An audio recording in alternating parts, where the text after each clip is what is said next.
діншіл қауым, өлімден емес, тәуелсіздіктен айырылудан қорықсақ. Ақыр заманда не деп жауап беремін деп емес, ертең ұрпағымның алдында не деп жауап беремін деп ойлансақ, қалай болады?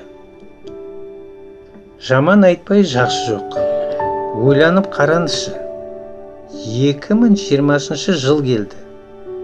Дамыған 30 елін құр қиял. Бірде-бір технологиян жоқ. Бір инеде жасайтын өндіріс орнын жоқ.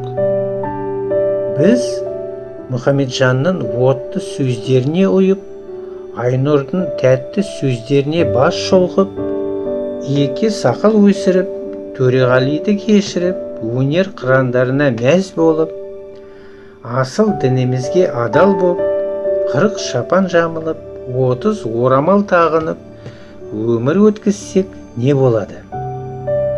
Осынша байлықта тұрып, бір технология сатып алмай, өндіріс салмай, қаптаған, қауқиған мешітпен асыраймыз дедіңдер ме? Бізді осындай құл, бейшара болсын деп дүниеге әкелдіңдер ме? Деген ұрпағының өткір сұрағына не деп жауап берер едің?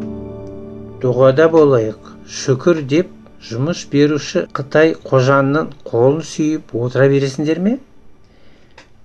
Осы жайында ойланыңдар.